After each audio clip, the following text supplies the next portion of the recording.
About that. Yes, ma'am. I think it's her. Do you know anybody else who would be doing it instead of her?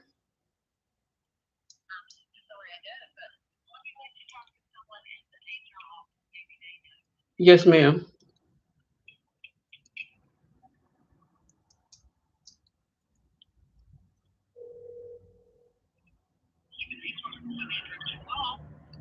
Yes. This is Vera Richardson, and I have a meetup hearing scheduled tomorrow. Okay, you have what rescheduled tomorrow? I have not a meetup, a meetup meeting. I was talking to Miss McDermott. She's the one who scheduled the meetup with me. Okay. So it's in reference to my long-term substitute assignment at Indian River Middle School. Okay. So And are you wanting information on that meeting tomorrow? yes, I need to talk to her about that. Okay, hold just a moment. Thank you.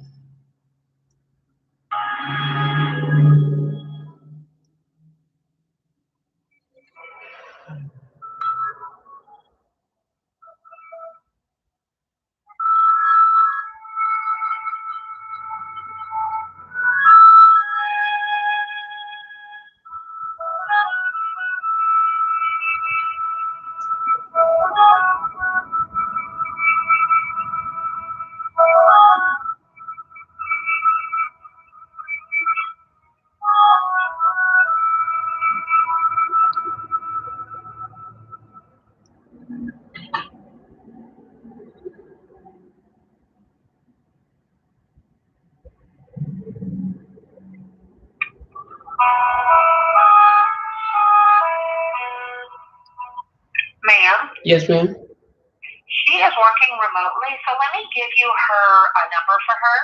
No, ma'am. Can I talk to somebody else there then? Could you have her call me if she was working remotely? Um, Hold on.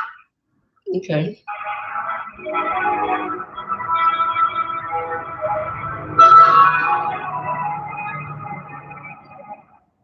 Let me transfer you to Sue with hold just a moment. Is she involved in personnel?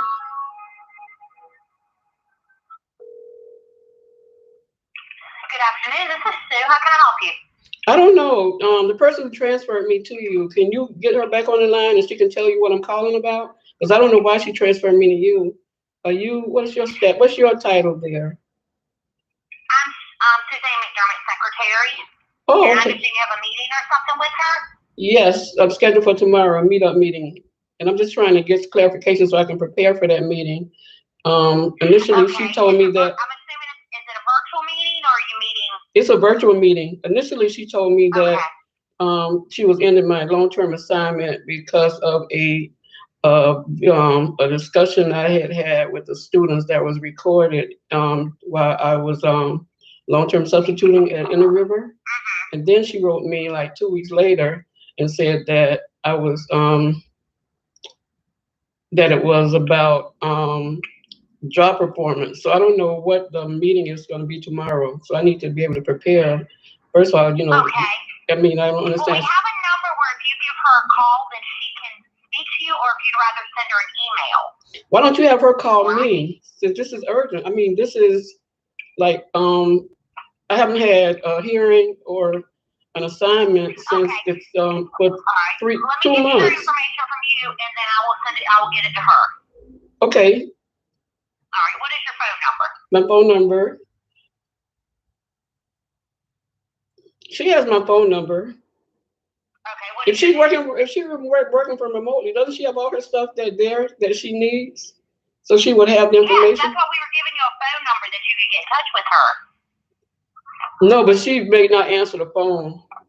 And I really need to, like I say, like this is stressful. That's why like I'm like dealing with it, like it's kind of late, but I must, I guess want to prepare as well as I can for it.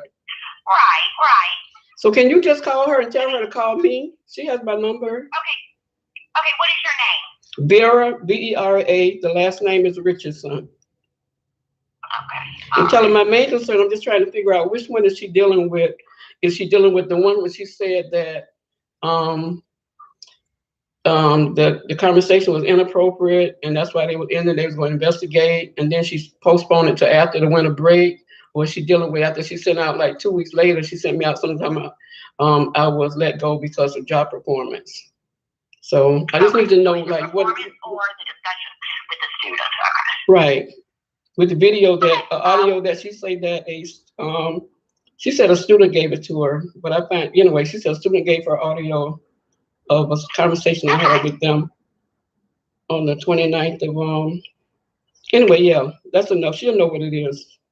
So she spoke with me. Let me give her a call and then I'll either I'll call you back or she will call you back with an answer. Okay. Thank you. Thank you. No problem. Take care. Bye-bye.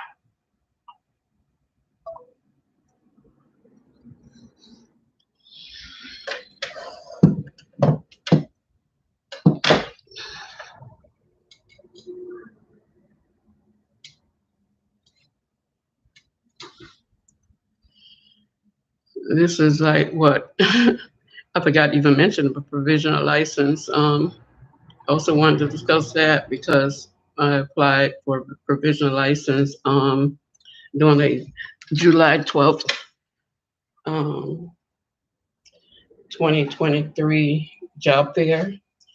And we were told at the job fair, and I hope that anybody that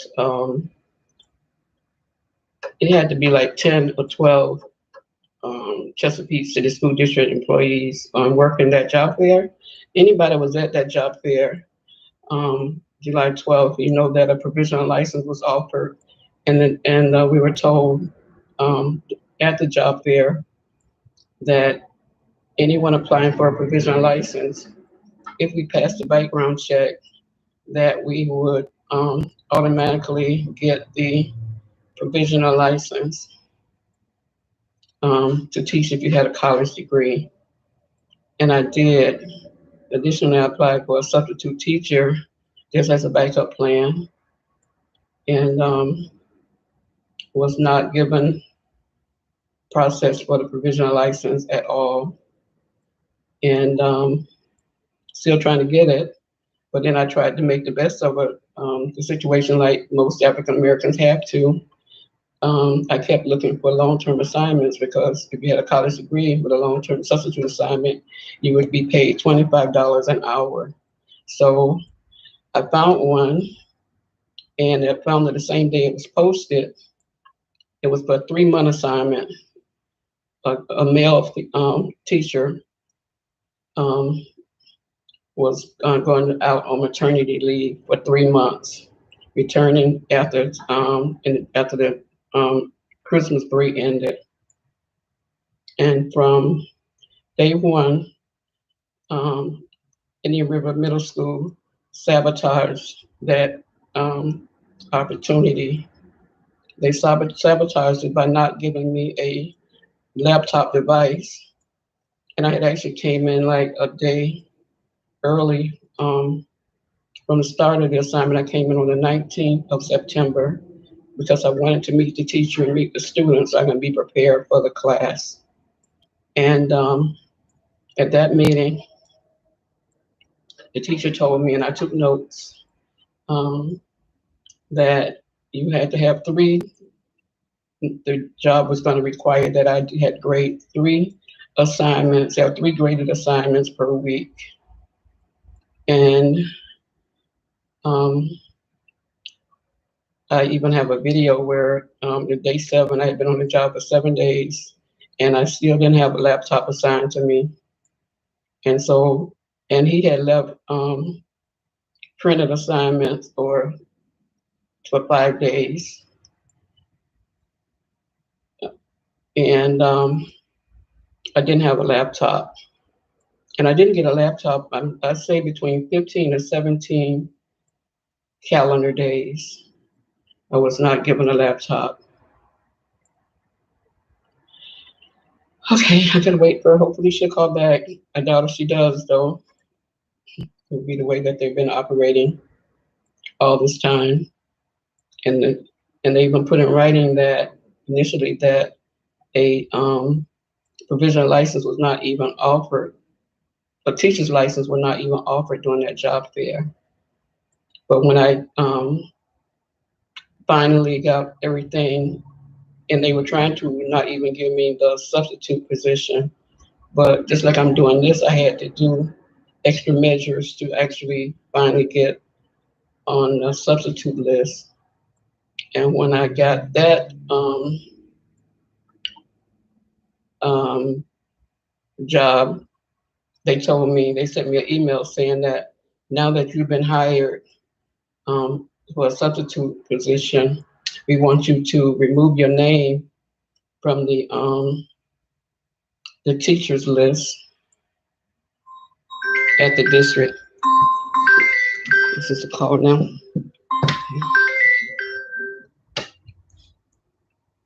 Hello, Yes, can I speak to Vera Richardson, please? this is Vera. Hey, Ms. Richardson, this is Sue. I just spoke to you a few moments ago. Yes, ma'am. Okay, I did get a chance to get Ms. McDermott before she went into another meeting, and she said the meeting tomorrow is, you had requested it about due process about the video with the student and all, So, and why you were removed from the subposition. okay, she said I requested the meeting. She said back in a while back you had requested it, so this is when they're finally getting to it, I guess, to have it with you. She didn't mention that she removed me from the class and told me had them to escort me a vice principal and then what you call it, a resource officer escorted me off the property. She didn't go into all of that, and I didn't ask any questions. I just wanted to, So how would I be requesting? I don't have. Which is one of them. So she said I requested a meeting. About due process of why you were taken out of the subposition you were in. Okay, so isn't it routine that you all would, if somebody remove you, that you all would have that due process for them, that I wouldn't have to request it? I think so. I'm not positive because I'm not usually involved in the different situations. But yeah, I would think so. So you're showing up as Cheryl Lynn, right? Is that who you are? No, I'm Sue Winslow. I've been calling you from the main office, our office number here. Oh, So okay. Cheryl Lynn is probably the same number she would have called you on. She deals with our substitute. And what's your title? What's your title? Just so I'll just know who I'm talking to. And I appreciate you calling me back. Oh, no problem. I am Suzanne's secretary. Oh, you just told me that earlier. Okay. All right. You can see how stressful this is. Okay. Okay. All right. Thank you. All right. Oh, one other thing, ma'am. One other thing. Can you also ask her about the provisional license? I applied for provisional license, and additionally, I got notifications that the University of Florida sent my transcript that it was delivered to you all. That somebody received it in your office today. Can you? Okay. Are you applying for a teaching position? I was applying for a provisional teaching license that was offered during the July 12th job fair at $61,000 a year. Okay, was that elementary or high school? Which level or middle? It was history, so they put history on it, and then the thing that they gave me was for the Paxil, but it would be but they gave me the elementary one. That's what I have, so I can do either or, whatever. And I see that they do have a couple of history positions. You all did have that open, teachers position open. When you talked to them at the job fair, was it Judy Thurston or Brian Dugan you spoke with, or Kathy Hardison? Kathy Hardison. At the end of it, they assigned me to Allison. How do you pronounce her last name? Eisinger. And they gave me right. So she gave me her card and put the teacher's thing, on there. They got her name for teacher. Then for substitute, they gave me to another person. Crystal Stables. Probably. Yes, that's the person. I can put you through to Allison. I'm not sure if she's still here because the office actually closes at 4. Yeah. But I can put you through her voicemail. She can give you a call tomorrow if you want to leave her a message. No, I'll just deal with this, this part now. But I was just telling you to see if you had any, additional information.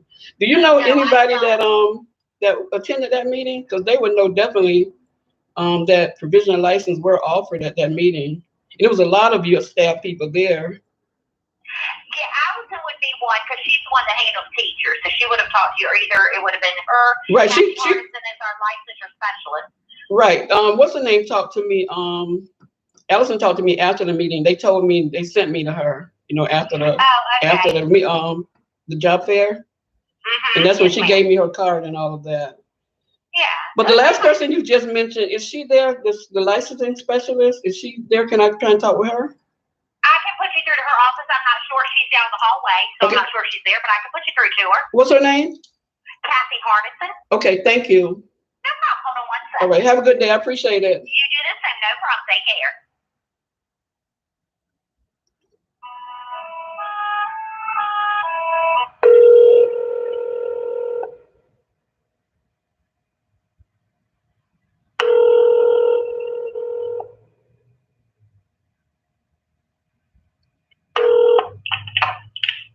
This is Kathy. Hi, this is Vera Richardson. On July the 12th, 2023, I applied for a provisional teaching license. And so they just connected me to you for me to find out the status of it. They say you are the license specialist. Hold on just a second. Okay. And I just What's your last name? Richardson. Richardson, Vera, Vera. I only apply for provisional licenses for folks who have been hired by us. Have you been hired by us for a teacher position? So that you all actually do the hiring before you all give the person a license? Yes, you have to be eligible for a provisional. There's a lot of requirements that go into eligibility. Okay, at the job fair, let me mention this to you and see if you were familiar with this. At the job fair, they told us that if you had a BS degree in any subject and you passed the background check, that you would be offered a provisional license with the district. That's not accurate, no.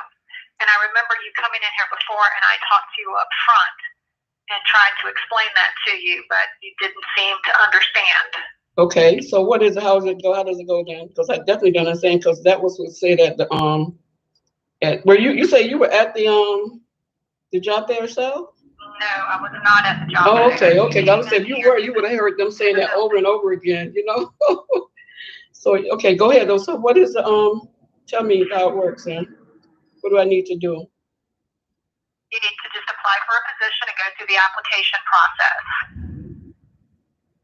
Okay, so how do I apply? I thought I was applying then when I put teachers, that's what I came to the job fair for, was teacher and substitute teaching position. To apply internally, apply on our website for a teaching position.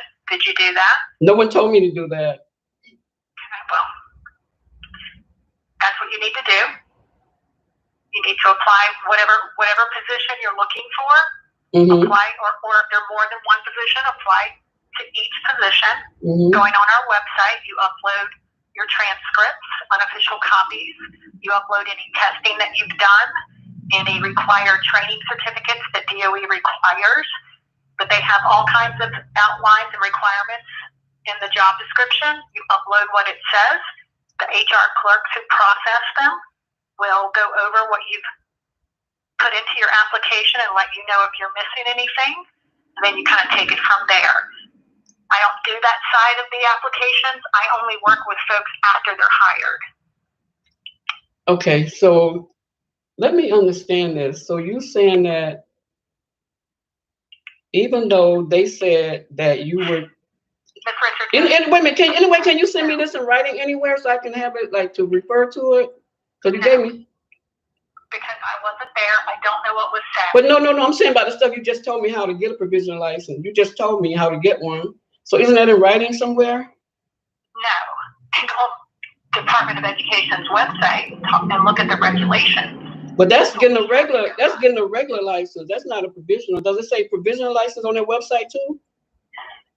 Only a school district can apply for a provisional license if you're eligible. To find out if you're eligible, you have to apply for a position and upload your credentials. I could take a lie detector test. And I just wish that some of those black females that was working that job fair, and it was many of them that were in positions of teachers or administrative positions or, whatever they were that day, could just say that this is not true. I can't believe this. This is crazy. Okay. You should talk to them. I'm going to talk to somebody. All right. Thank you. All right. Bye. You're welcome. Bye-bye. This is insane. This is what black people have to go through. They just changed everything. And these people are in control of African American, black, and brown students. And if they're doing this to me, educated, 69-year-old female who at this big old age need to get additional income, based in part because New York State Department of Correctional Services would not give me the entitled disability retirement that I'm entitled to. I know my divine purpose is to shed light on racism, because my mom was fired off a tobacco farm for mentioning Dr. Martin Luther King's name, and she had to left me on the side of the road for somebody to come and pick me up, because she had to go to New York because she couldn't get a job in Quincy, Florida. After the owner, a white male, told her mother, they worked on the same tobacco farm, to tell my mother, Eula Mae Richardson, that not to come back to his tobacco farm because she mentioned that nigger, Dr. Martin Luther King's name on it. This is 2024. I was born in 1954. Somebody, if you see this video and you have any ability to shed light on this story, to give this story a voice, or to refer me to an attorney or to help me, because if they're doing this to me, you can imagine, and I know what they're doing to the students. They sabotage the class that I was teaching. They put them on a whole different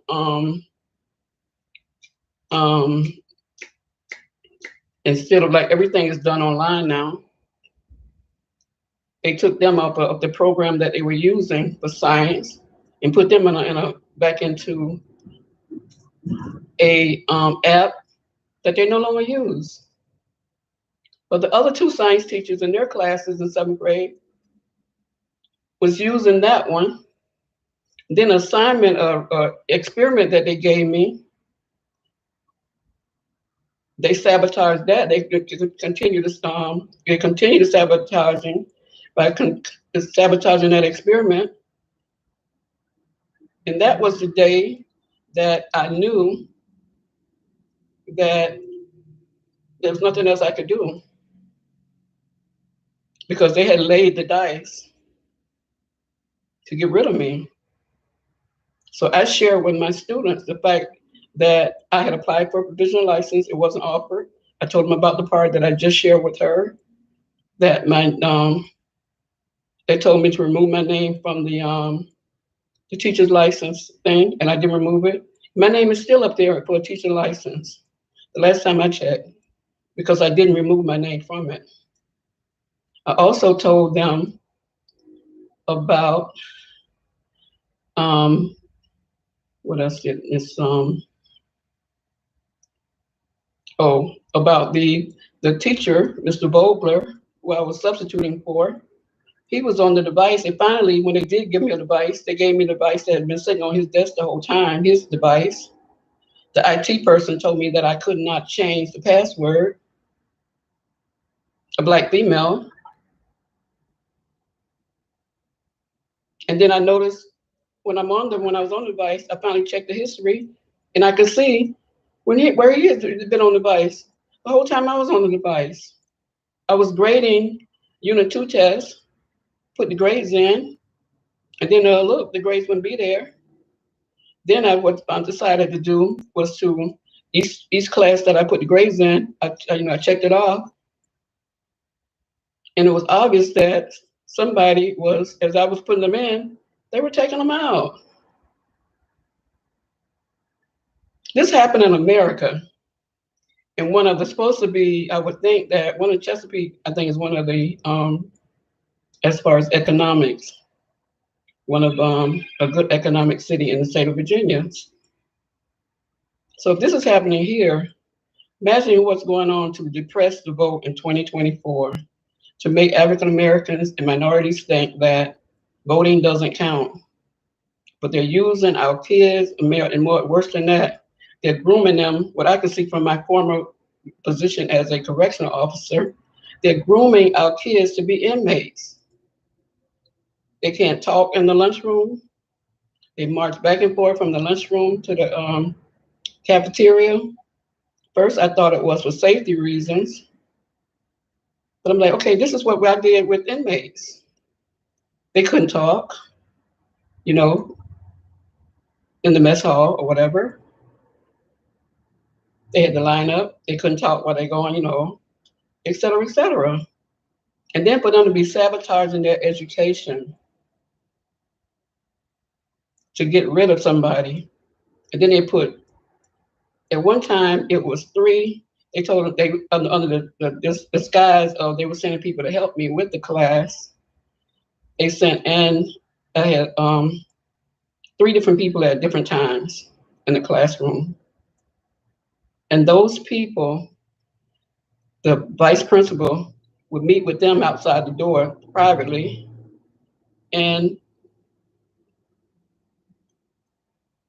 one of them, when she was going to meet with the IT person, the person who,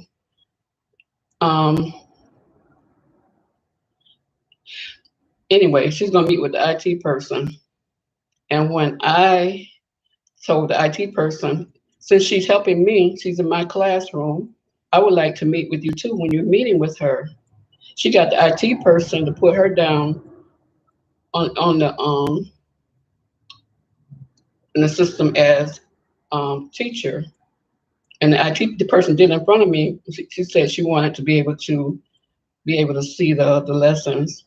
And so when the IT person got her laptop, the person who requested a laptop, she said there was nothing in there for her to do except to put her as teacher. And she put her down as teacher. So I contacted her a couple of days later and told her I didn't want her to be listed as teacher because it's only to be one teacher in the room.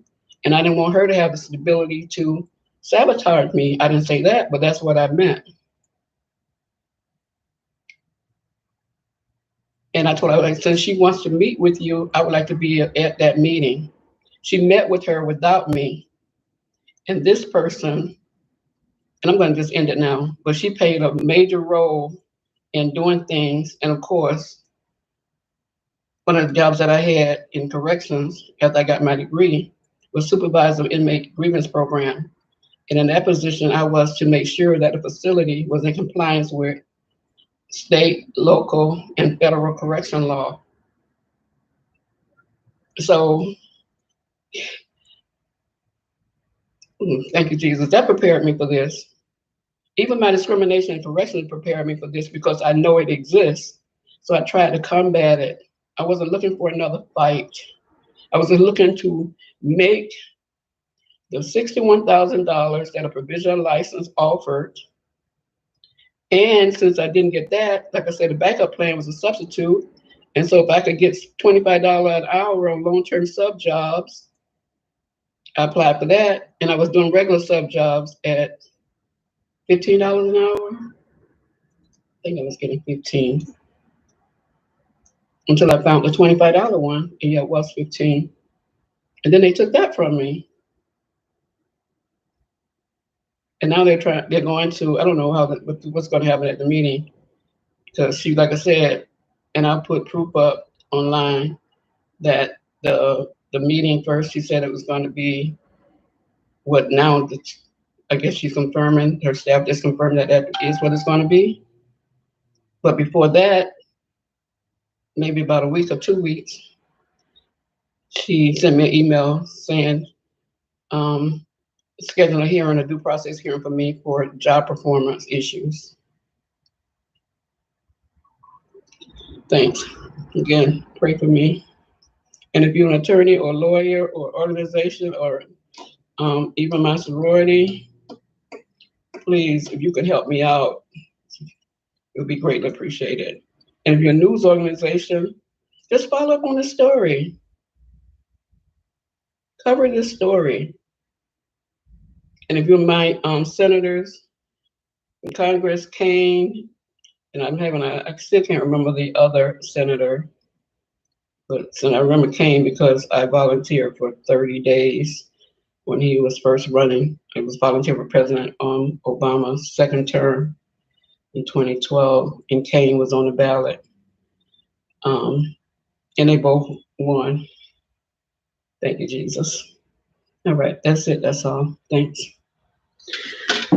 Oh boy.